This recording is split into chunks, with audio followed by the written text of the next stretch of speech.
The stars twinkled against the vast darkness of space as the Confederation flagship, Stellar Dawn, glided silently through the debris field of destroyed Draconid warships. Admiral Taiho's weathered face reflected in the massive viewport, his eyes fixed on the retreating enemy vessels that now appeared as mere dots in the distance. His hands were clasped behind his back, a posture of authority he had maintained throughout the final battle. The bridge crew worked quietly at their stations, the soft beeping of instruments and occasional whispered commands, the only sounds breaking the silence. They too were processing their overwhelming victory against an enemy that had terrorized their worlds for generations. The Draconids, with their massive dragon-like ships and fearsome reputation, had finally been broken. "Admiral." Captain Dury approached, her footsteps echoing on the polished floor. She held a datapad in her hands, her usual serious expression replaced by barely contained excitement. "The final reports are in." Taho turned slowly, his decorated uniform catching the light from nearby consoles. "Proceed, Captain." "We destroyed 60% of their main fleet, disabled another 25%, and the remaining ships are in full retreat. Our casualties were minimal. Only 12 ships lost out of our fleet of 300. She paused, allowing a rare smile to cross her face. "The Draconid Empire's backbone is broken." Taho nodded, allowing himself to relax slightly for the first time in weeks. "Send word to all Confederation worlds. The threat is over. We have won." The news spread like wildfire across the 1,000 worlds of the Confederation. On the garden world of New Paradise, crowds filled the streets, their joyous celebrations visible from orbit as millions of lights brightened the night side of the planet. The crystal cities of Frosthaven erupted in displays of colorful energy, their inhabitants releasing stored power in spectacular arrays that danced across the frozen landscape. Back on the flagship, Taiho received countless messages of congratulation from planetary leaders and military commanders. The Draconids had been a shadow over their civilization for so long that many could hardly believe they were finally defeated. In his private quarters later that evening, Taiho reviewed the battle recordings. The massive Confederation fleet had executed his strategy perfectly, using their superior numbers and coordination to trap the Draconid forces in a massive pincer movement. The enemy's infamous plasma weapons had proven ineffective against the Confederation's new shield technology, a breakthrough that had turned the tide of war. "To think," he murmured to himself, "just 3 years ago, we were on the defensive, losing system after system to their advances." Captain Dury entered after requesting permission, carrying fresh reports. "Sir, the celebration broadcasts are coming in from all sectors. The Council of Elders has declared a week of festivities across all Confederation territories." Taiho smiled, reaching for a bottle of rare blue liquid from his homeworld. "Join me, Captain. We've earned this." As they watched the celebrations through the ship's communication feeds, Dury spoke softly. "Do you think this is truly the end? That we'll have peace now." "Peace." Taiho poured 2 glasses of the shimmering drink. "We've achieved more than peace, Captain. We've proven that the Confederation stands supreme in this galaxy. Our technology, our military might, our unity. Who could possibly challenge us now?" Across the vast territories of the Confederation, citizens danced in the streets, children played with holographic recreations of the battle, and veterans of previous conflicts finally allowed themselves to relax. The Draconid threat, which had haunted their civilization for generations, was finally over. In the following days, as Admiral Taiho's flagship led the victory parade through the core systems, he stood once again on his bridge, watching the honor guard of ships surrounding him. The Confederation's finest vessels, their hulls gleaming in the light of different suns as they moved from system to system, displayed their strength to all who might see. "Send the final report to High Command," he instructed Captain Dury. "Tell them the Draconid Empire is no longer a threat to our people. The galaxy belongs to the Confederation now." Little did Admiral Taiho know that far beyond the edges of known space, on the outer rim where stars grew distant and cold, something was stirring. Something that would make the Draconid Empire seem like a minor inconvenience in comparison. But for now, he allowed himself to bask in the glory of victory, unaware that the true test of the Confederation's might was yet to come. The celebration would continue for days, but the universe held its secrets close, waiting for the right moment to reveal that the Confederation's greatest challenge wasn't the enemy they had just defeated, it was the one they had yet to meet. The heavy doors of the High Council chambers burst open with a thunderous bang, startling the 12 elders from their routine meeting. Commander Hannah stumbled inside, her usually pristine white uniform now torn and stained with purple blood. Her face was pale, and her hand shook as she gripped the doorframe to steady herself. Elder Kiju rose from his seat at the head of the circular table, his ceremonial robes rustling in the sudden silence. The other council members stared at the disheveled commander, their multiple eyes widening at her unprecedented entrance. "Commander Hannah," Elder Kiju spoke firmly. "Explain yourself." Hannah took several unsteady steps forward, her boots leaving traces of something dark on the polished floor. "They're coming," she whispered. Then louder, "They're coming, and we're not ready." Elder Miso, known for his skepticism, leaned forward in his seat. "Who is coming, Commander? Where is your ship? Your crew?" "The scout vessel." Hannah's voice cracked. "The swift wind is gone. My crew." She closed her eyes, fighting back tears. "I'm the only one who made it back." The council chamber erupted in whispers. The Swift Wind had been one of their most advanced scout ships, equipped with the latest stealth technology. Its disappearance was troubling news. "We were patrolling the Outer Rim, Sector 793. Hannah continued, her voice steadying as she gave her report. "Standard reconnaissance mission. Then we saw them. Ships unlike anything in our database." She activated her wrist computer, projecting a hologram in the center of the council chamber. The image showed vessels that seemed to break every rule of ship design the Confederation knew. They moved in ways that shouldn't be possible, changing direction without inertia, appearing and disappearing at will. "These beings, they call themselves humans," Hannah said, spitting the word as if it tasted bitter. "We thought we could observe them undetected. We were wrong." Elder Kiju studied the hologram carefully. "How did they detect you through our stealth systems?" "They didn't just detect us," Hannah replied, her voice dropping to a whisper. "They were waiting for us. They knew we were there the entire time. Our stealth technology, our advanced sensors, they meant nothing to them." Elder Miso waved his hand dismissively. "Commander, you've been through a traumatic experience. Clearly, this is battle fatigue speaking. Perhaps some rest." "Battle fatigue." Hannah's voice rose sharply. "I watched these humans tear through our shields like they weren't even there. Their weapons," she shuddered, "they didn't just destroy ships. They disabled them, boarded them, took what they wanted. And they did it all while talking to each other about the weather on their homeworld."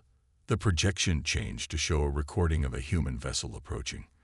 The council members watched in silence as the mysterious ship executed maneuvers that defied the laws of physics they understood. "What did they want?" Elder Kiju asked quietly. "Information," Hannah replied. "They asked about the Draconids, about our recent victory." Her voice trembled. They weren't pleased. Another elder spoke up. "Why would they care about our conflict with the Draconids?" "Because," Hannah said, her eyes filling with tears, "the Draconids were running to them for protection. We didn't drive them back in our great victory. We drove them straight to humanity's doorstep." The chamber fell silent as the implications sank in. Their greatest military triumph might have just become their worst diplomatic disaster. "These humans," Hannah continued, "they let me go. Deliberately. They wanted me to deliver a message." She straightened up, reciting from memory. "Tell your Confederation that judgment is coming." Elder Miso scoffed, but his usual confidence seemed forced. "Threats? From an unknown species. We are the Confederation. We just defeated the Draconid Empire." You don't understand, Hannah insisted, her voice breaking. The Draconids feared them. I saw it in their ship's logs before the humans took them. The mighty Draconid Empire was fleeing from human space, and we thought we were chasing them. She played one final recording, showing her ship's desperate attempt to escape. The ease with which the human vessels had outmaneuvered them was frightening. The recording ended with a human voice, calm and almost amused, giving permission for her escape pod to leave. They're not like us, Hannah said finally, her voice barely above a whisper. They don't think like us. They don't fight like us. And they're coming. The council chambers fell into an uneasy silence. Outside, through the vast windows, the celebration lights still danced across the capital city, celebrating their victory over the Draconids. But inside the chamber, the atmosphere had changed from one of triumph to growing dread. Elder Kiju looked at the still-playing hologram of the human ships. For the first time in his long life, he felt a chill of genuine fear. The Confederation had just discovered they weren't the most powerful force in the galaxy after all, and they had apparently made a terrible first impression. The massive defense platforms surrounding the Confederation capital world had no time to react. One moment, space was empty. The next, a sleek vessel materialized directly between them. Its hull gleamed with an impossible metal that seemed to absorb light rather than reflect it. Ambassador Bolney stood in the diplomatic reception chamber, her heart beating rapidly beneath her formal robes. Around her, the honor guard tried to maintain their composure, but their rigid postures betrayed their nervousness. Captain Dury, standing at Bolney's side, kept her hand close to her ceremonial weapon. They're requesting permission to dock, the communications officer announced, his voice wavering slightly. They're calling themselves the Human Diplomatic Corps.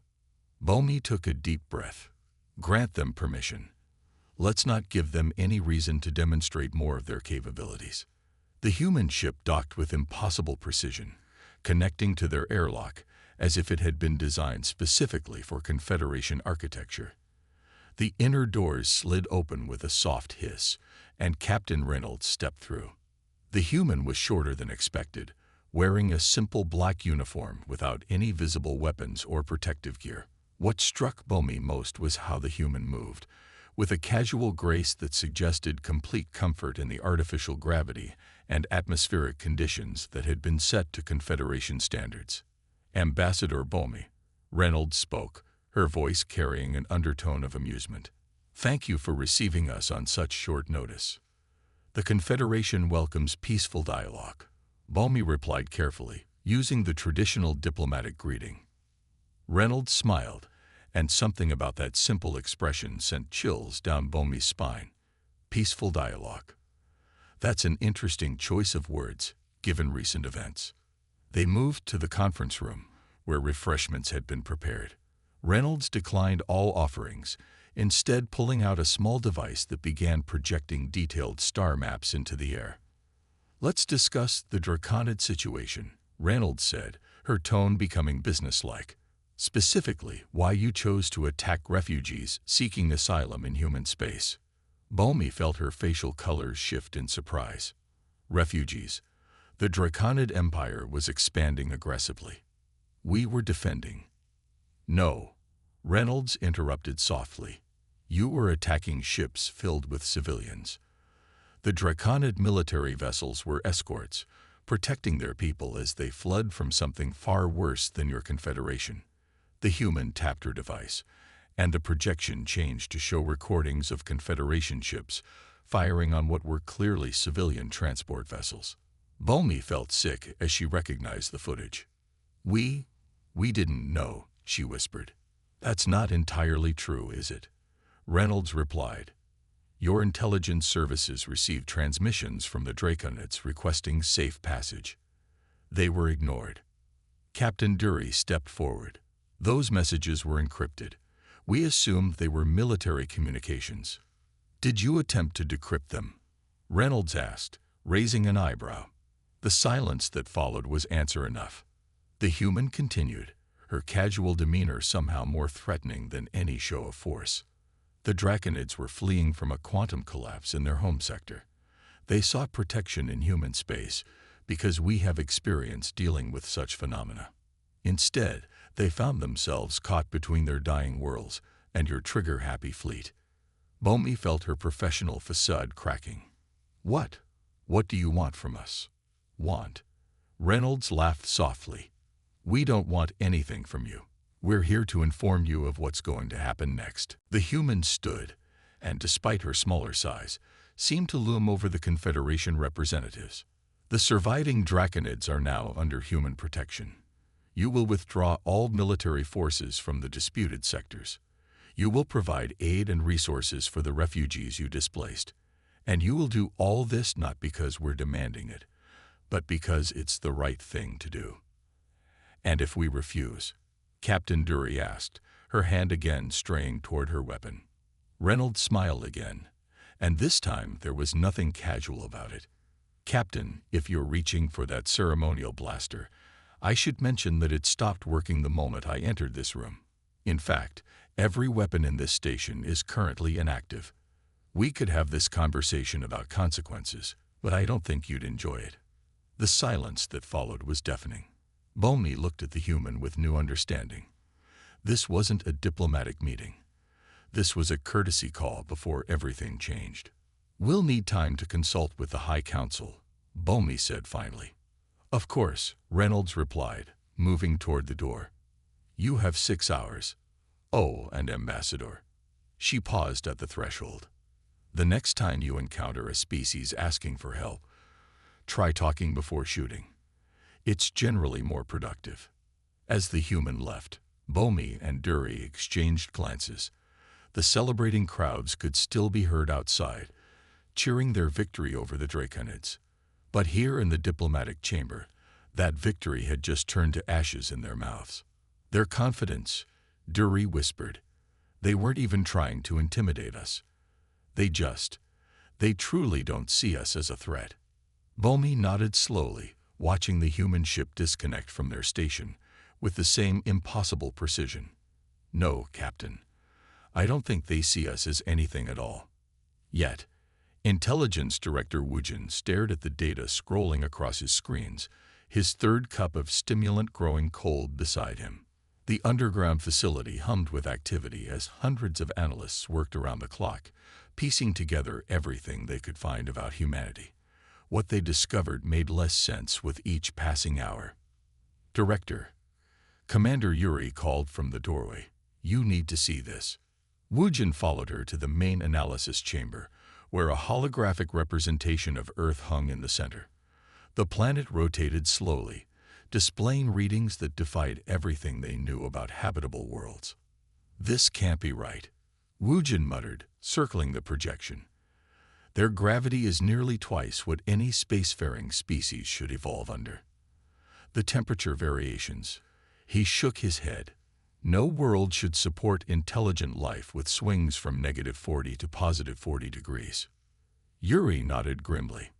That's not even the worst part. Look at their atmospheric composition. She highlighted the data with a gesture. Oxygen levels that should be explosive. Background radiation that would kill most species. And their star. She paused. Their star regularly bombards the planet with lethal radiation bursts.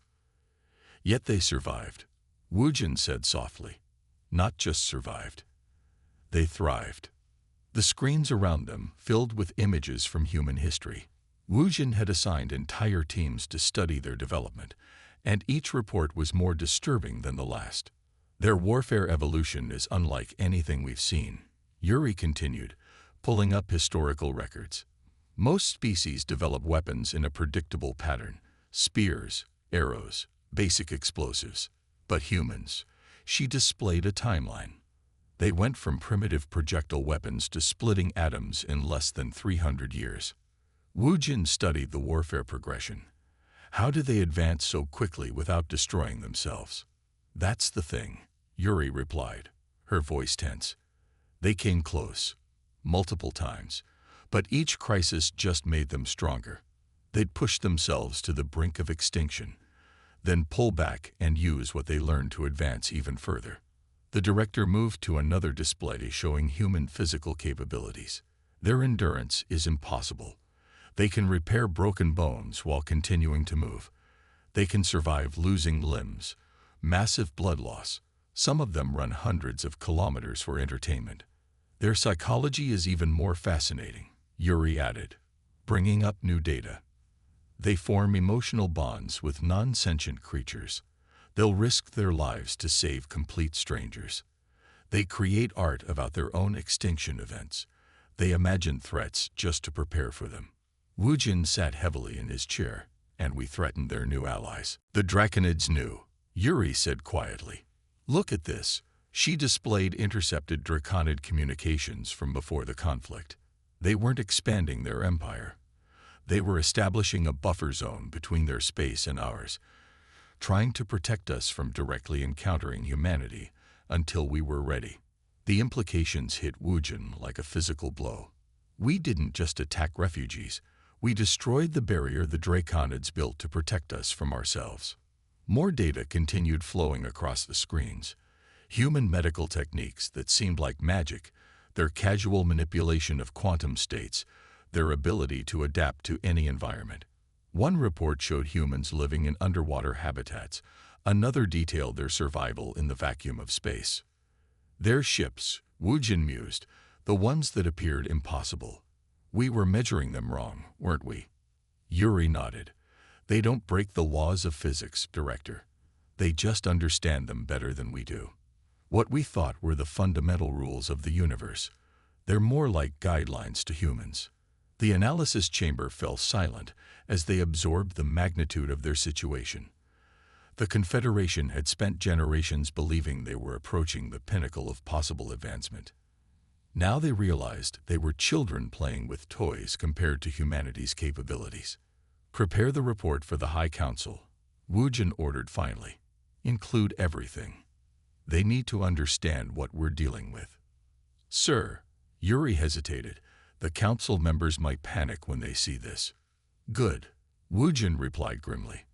Panic might be the appropriate response. We're not looking at a new player in galactic politics, Commander. We're looking at a species that could have dominated the galaxy ages ago, but chose not to. He looked at the rotating image of Earth, that deadly world that had forged humanity into something the Confederation could barely comprehend. And we just gave them a reason to change their minds.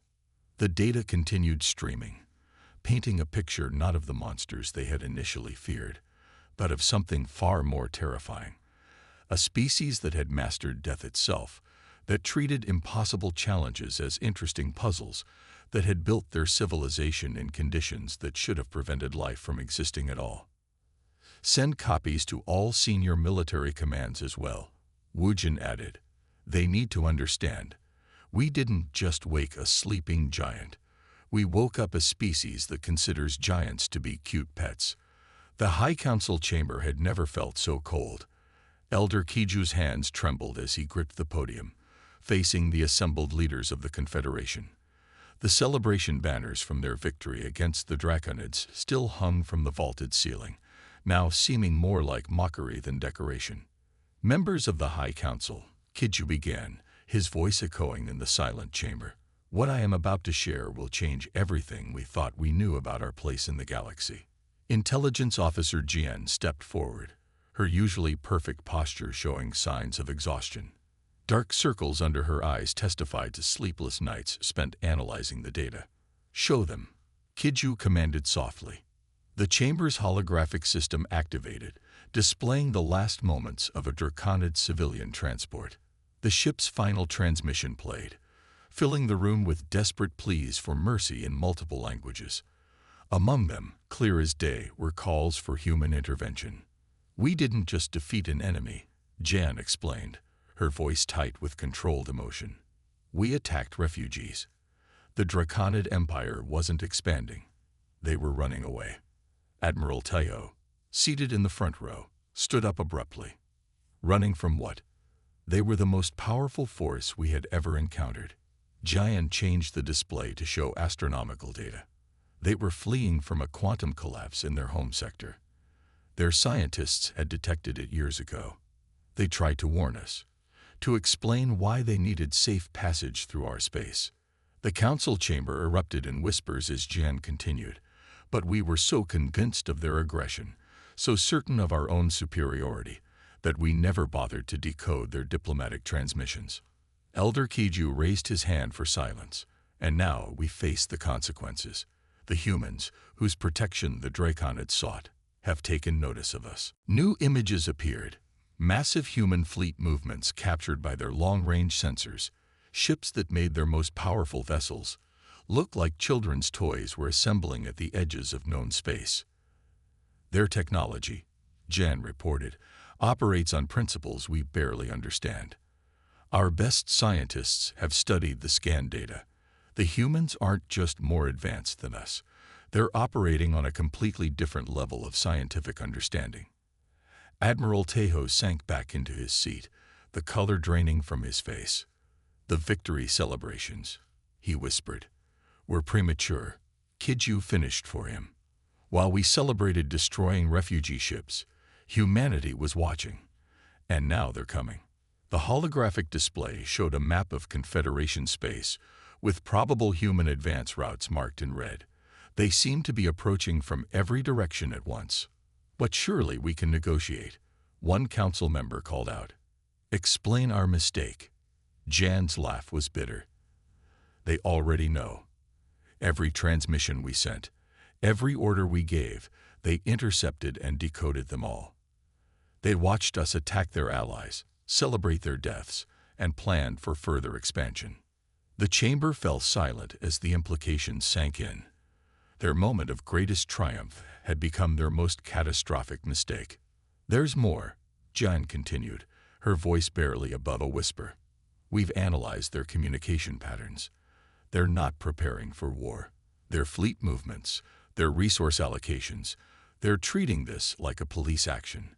We're not even considered a military threat. Elder Kiju watched the fear spread across the faces of the council members. These were beings who had governed vast sectors of space, who had believed themselves the height of civilization. Now they looked like scared children. The humans sent us a message an hour ago, Kiju announced. It was only 3 words. We are coming. The simplicity of the message terrified them more than any elaborate threat could have. It wasn't a warning or a negotiation attempt. It was a simple statement of fact. Our options? Admiral Tejo asked, his earlier confidence completely gone. Jan displayed their analysis. Resistance would be futile.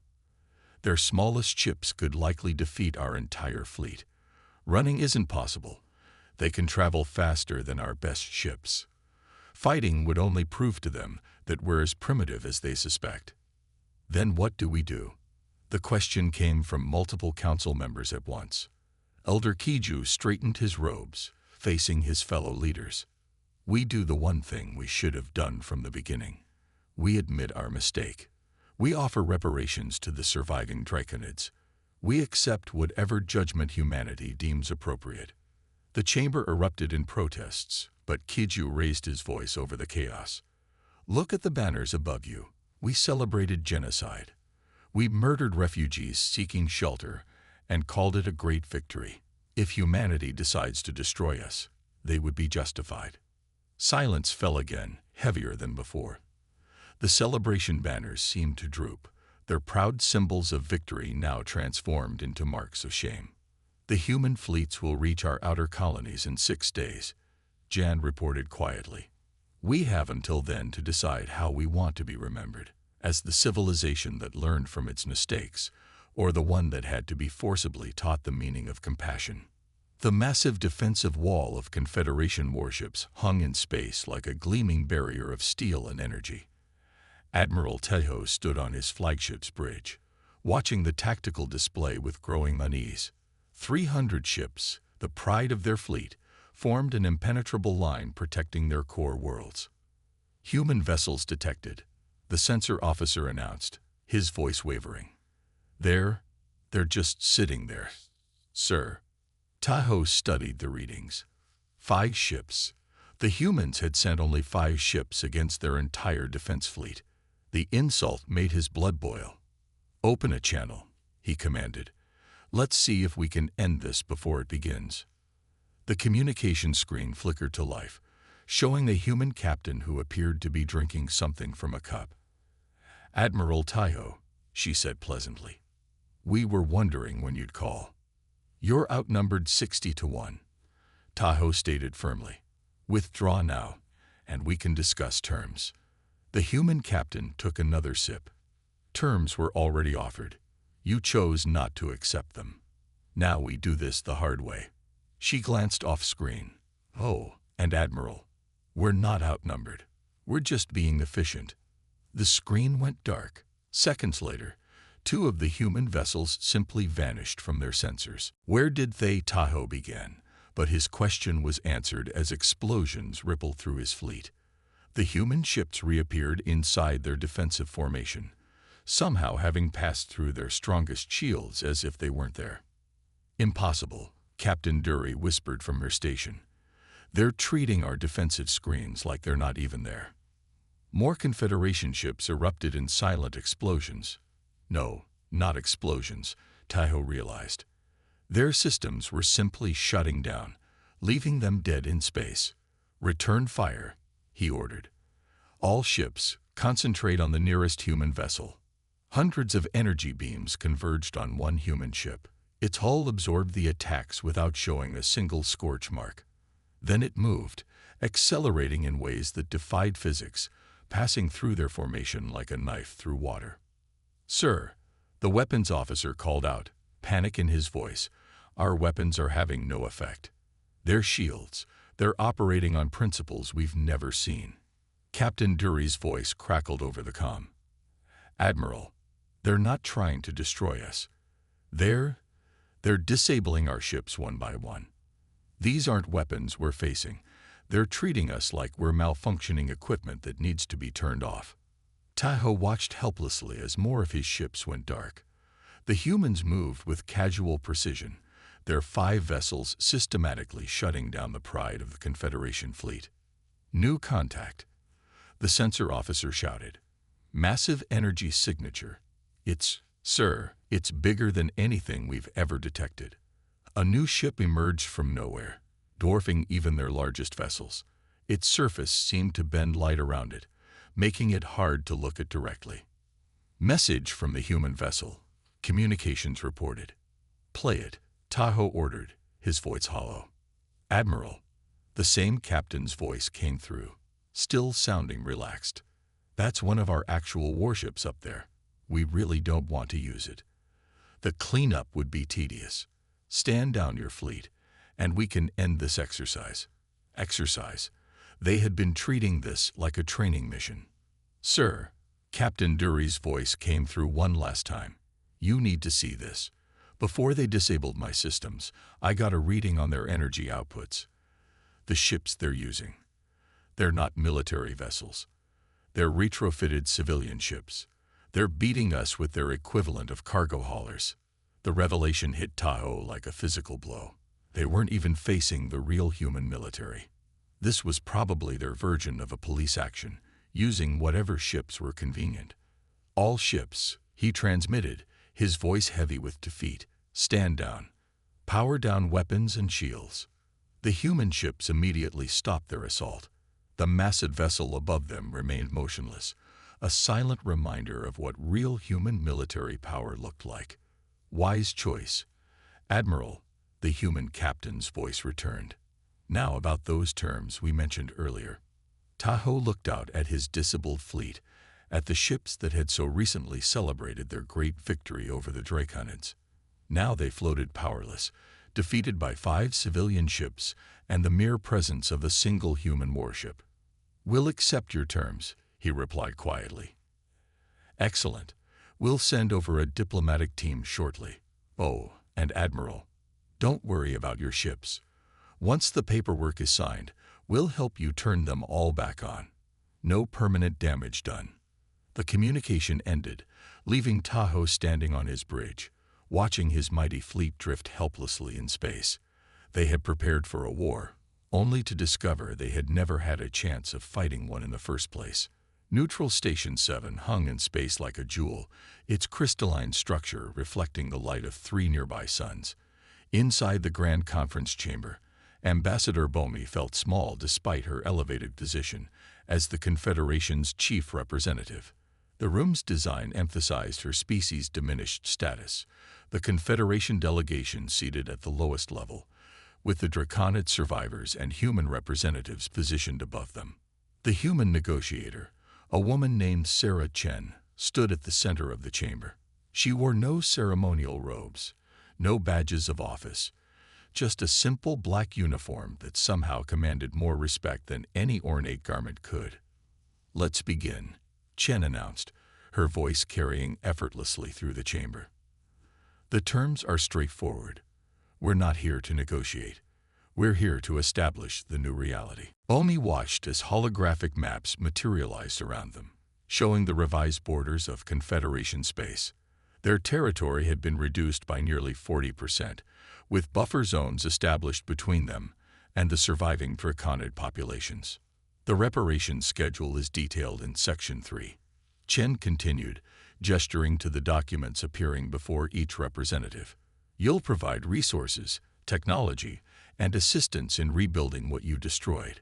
The humans will oversee the process to ensure compliance." A Draconid representative, his scaled face bearing the marks of recent battles, spoke up. "And our people's safety?" "Guaranteed," Chen replied with a slight smile. "Any further aggression against your refugees will be considered an act of war against humanity. I don't think the Confederation wants that." Bomi felt the weight of those words. They had all seen the reports of how effortlessly the humans had disabled their fleet. The thought of facing their actual military power made her hearts clench.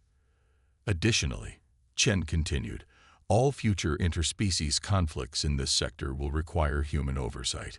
We're establishing a peacekeeping force to ensure no more misunderstandings occur." The terms scrolled before them, page after page of requirements, restrictions, and obligations. The Confederation would survive, but its days of autonomous military action were over. "Questions?" Chen asked, though her tone suggested she didn't expect any. Elder Kiju, who had insisted on attending despite protocol, spoke softly. How long have you been watching us?" Chen's expression softened slightly. "Long enough to know you're capable of better. We've seen your art, your music, your achievements in science and exploration. You have potential. You just needed a reminder about the responsibility that comes with power." Bomi signed the documents, her hand steady despite the gravity of the moment. As she did, she noticed something strange in the humans' technology. Their devices seemed to operate on principles that made no sense, as if they were using an entirely different set of physical laws. "Your confusion is natural," Chen said, noticing Bomi's expression. "Consider this your first lesson. The universe is far more complex than you imagined. There's so much more to learn." Elder Miso, breaking protocol, stepped forward. "Will you teach us?" "That depends on you," Chen replied. "Show us you can be trusted with knowledge. Show us you've learned from this mistake. The galaxy is filled with wonders your people haven't even dreamed of yet. But first, you need to prove you can handle the responsibilities that come with understanding them." The final signatures were recorded, and the treaty took effect immediately. Throughout Confederation space, human peacekeepers began their patrols. Their ships, operating on incomprehensible principles, served as constant reminders of how much they had yet to learn. As the delegations prepared to depart, Chen approached Bomi privately. "Ambassador, a piece of advice. Look to your artists and philosophers now, not your warriors. The next phase of your species' development will require wisdom more than weapons." Bomi watched the humans leave, their casual confidence more intimidating than any show of force. They had reshaped the power structure of known space without firing a shot in anger, disabled an entire fleet using civilian ships, and now offered hope while maintaining absolute control. In the council chambers later that day, as the new galactic map displayed their diminished borders, Elder Kiju voiced what they were all thinking. "We thought we were reaching for the stars. We didn't realize someone was already there, watching to see what we would do with our little corner of space. And now? Balmy asked quietly. Now, Elder Misso replied, watching the human peacekeeping vessel glide past their window. We learn. We grow. We prove we can be better than what they saw in us. The human ship outside seemed to shimmer, its hull bending light in ways that reminded them all how far they had to go. The age of Confederation dominance was over. The age of human guidance had begun.